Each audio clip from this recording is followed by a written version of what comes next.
Assalamualaikum warahmatullahi wabarakatuh. Perkenalkan, nama saya Bunga Nanda Safira. Saya dari kelas 12 MIPA 2. Di sini saya akan mempresentasikan mengenai unsur kimia yaitu emas. Emas adalah unsur kimia dalam tabel periodik yang memiliki simbol Au dan nomor atom 79. Sebuah logam transisi yang lembek, mengkilap, kuning, berat, maleabel, dan daktil. Emas tidak bereaksi dengan zat kimia lainnya, tetapi terserang oleh klorin, fluorin, dan aqua regia. Asal emas menurut penelitian, emas tersebut seharusnya tidak ada di bumi ini, karena logam mulia memang bukan berasal dari bumi. Peneliti dari Universitas Bristol mengatakan bahwa emas berasal dari tabrakan meteorit yang terjadi lebih dari 200 juta tahun setelah bumi terbentuk.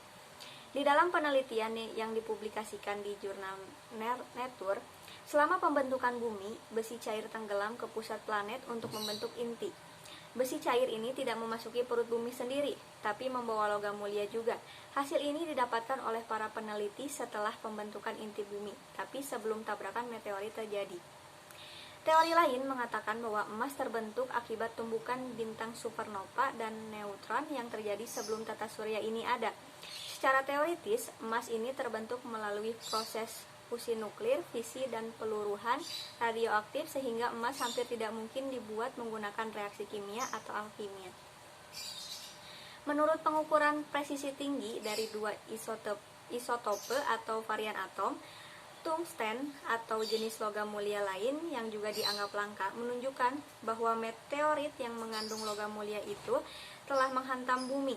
Tabrakan meteorit ini kemudian melapisi bumi dengan kandungan emas.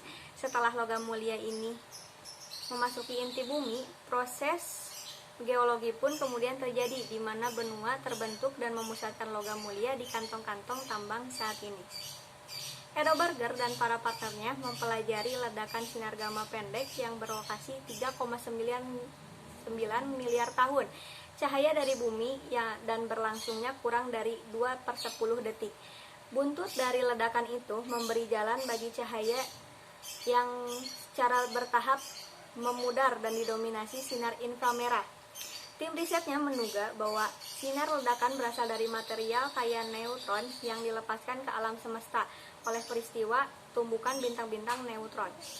Proses kosmik ini diyakini menjadikan emas langka, tak hanya di bumi tetapi juga di alam semesta. Emas menjadi bernilai karena kelangkaannya dan juga rahasia dibalik dari mana emas terbentuk. Hal ini memiliki kesan tersendiri karena asal-usul logam mulia yang ternyata jauh lebih rumit dan kompleks dari yang dikira selama ini. 1. Emas telah dipercaya sebagai alat pembayaran sejak 643 sebelum Masehi. Dari sejak itu hingga sekarang, emas masih menjadi alat penyimpanan kekayaan yang masih cukup populer. 2. Dari sifat fisik emas merupakan unsur kimia yang paling istimewa. Dari sifat fisik, emas merupakan logam yang memiliki durabilitas tinggi, sulit bernoda atau sulit berkarat, mudah dibentuk, dan tidak membutuhkan perawatan khusus. 3. Dari sifat kimianya, emas sudah disimpan karena tidak mudah bereaksi dengan lingkungan sekitar atau berbeda dengan besi yang mudah bereaksi dengan udara sehingga bisa berkarat. 4. Emas merupakan sumber daya alam yang tidak terbarukan. Hal ini membuat persediaan emas terbatas, namun permintaan emas yang cenderung meningkat sepanjang waktu. Selain itu, proses pemurnian yang sulit juga menambah nilai di dalam emas tersebut. Dasar-dasar emas.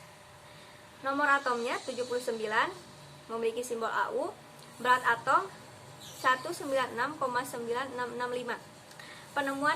Penemuannya dikenal sejak zaman prasejarah. Konfigurasi elektron Xe 6s 14f 14 5d 10. Asal kata Sanskerta JVAL, emas Anglo-Saxon, artinya emas juga Latin aurum, fajar yang bersinar. Isotop, ada 36 isotop emas yang diketahui mulai dari Au 170 hingga Au 205.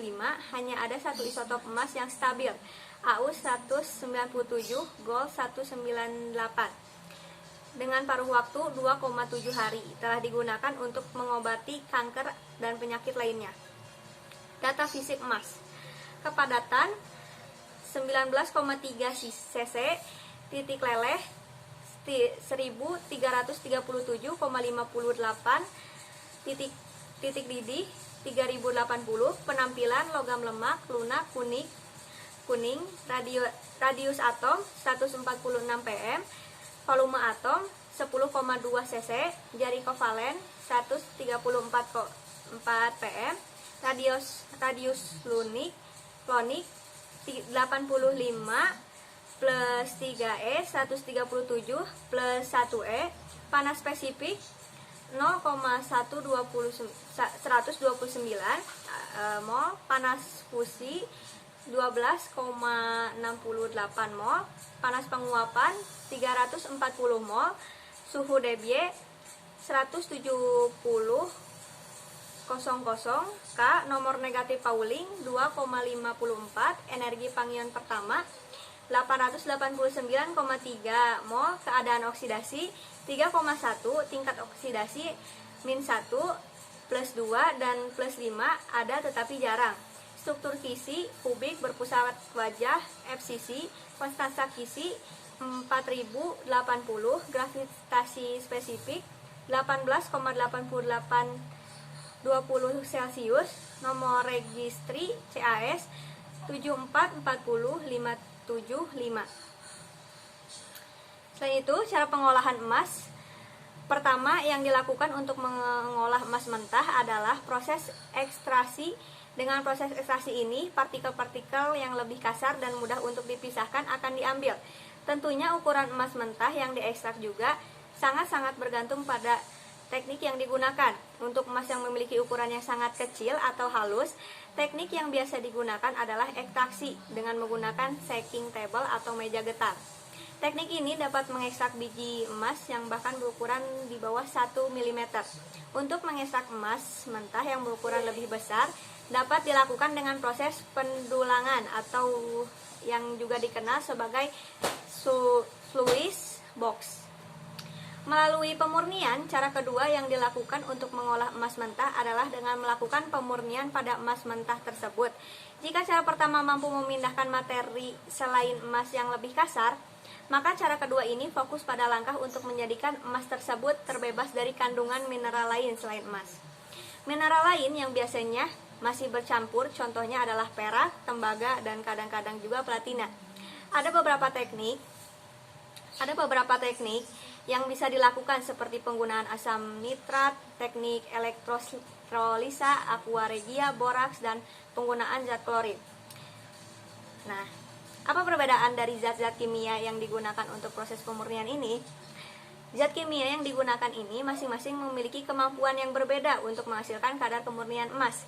Asam nitrat mampu memurnikan emas hingga mencapai kadar kemurnian 99,5%. Beberapa mineral yang mampu terpisah dari emas dengan menggunakan zat ini adalah timbal, perak, dan tembaga. Aqua regia juga mampu menghasilkan kadar kemurnian emas hingga 99,5%. Kelebihan lain dari penggunaan aqua regia untuk pemurnian emas adalah mampu mengekstrak emas dari barang-barang elektronik yang sudah tidak terpakai. Pemurnian emas adalah salah satu mengolah emas mentah. Selanjutnya bisa dilakukan dengan boraks. Jika Anda merasa familiar dengan nama zat ini, memang zat ini sering disebutkan sebagai salah satu pengawet makanan yang tidak sehat. Penggunaan boraks mampu memisahkan emas dari kontaminasi beberapa unsur kimia metaloid seperti seng, timbal, dan tembaga. Akan tetapi, penggunaan boraks ini memiliki kelemahan, yakni tidak bisa memisahkan emas dari logam yang berjenis perak. Sementara penggunaan elektrolisa diketahui sebagai salah satu cara penghasil emas dengan kemurnian yang paling tinggi, yaitu hingga mencapai 99,99%. Elektrolisa adalah salah satu proses penguraian zat elektrolit dengan pemanfaatan arus listrik. Kemudian, ada manfaat emas. 1. Manfaat di bidang ekonomi. Tak cuma buat investasi, manfaat emas dalam bidang ekonomi lainnya adalah sebagai cadangan devisa negara karena nilai jualnya yang tinggi. Apalagi emas dapat diterima sebagai alat pembayaran yang sah secara internasional. Yang kedua, manfaat di bidang kecantikan. Emas bisa dimanfaatkan untuk membuat kulit wajah terlihat awet muda. Selain itu, emas dapat menghambat penurunan kolagen, mengobati kerusakan kulit akibat matahari, mengobati alergi, mengatasi inflamasi, serta meningkatkan elastisitas kulit. Di tangan ahli kecantikan, emas bisa diolah menjadi bahan campuran yang berguna bagi perawatan wajah. Yang ketiga, manfaat di bidang penghargaan. Emas menjadi simbol penghargaan atas prestasi tertinggi. Pemain sepak bola terbaik mendapatkan penghargaan bola emas. Atlet yang memenangi pertandingan atau siswa menjuarai olimpiade sains juga diganjar medali emas. Yang keempat, manfaat di bidang industri. Di bidang industri, manfaat emas adalah sebagai bahan baku utama perhiasan. Selain perhiasan, emas juga bisa dibuat dalam bentuk pajangan atau souvenir. Tak hanya industri perhiasan, ada juga yang unik-unik seperti mencampurkan emas ke dalam bahan pembuatan kaca khusus hingga pelindung helm astronot, karena berfungsi sebagai pemantul radiasi sinar matahari. Selain itu, emas juga dijadikan sebagai pelapis bahan bangunan. Lembaga Antariksa Amerika Serikat, NASA, menggunakan emas untuk berbagai elemen di pesawat luar angkasa, antara lain bahan sirkulit dan pelumas untuk kendaraan luar angkasa karena bersifat konduktor yang baik dan anti karat. Dan terakhir, yang kelima, manfaat di bidang agama. Beberapa penganut agama dan kepercayaan menjadikan emas sebagai barang yang suci. Patung-patung yang diimani pemeluk Buddha sebagian terbuat dari emas, misalnya di Vihara Wat Po atau Bangkok. Sekian presentasi dari saya. Maaf apabila ada kesalahan kata. Wabillahi taufiq wal hidayah. Wassalamualaikum warahmatullahi wabarakatuh.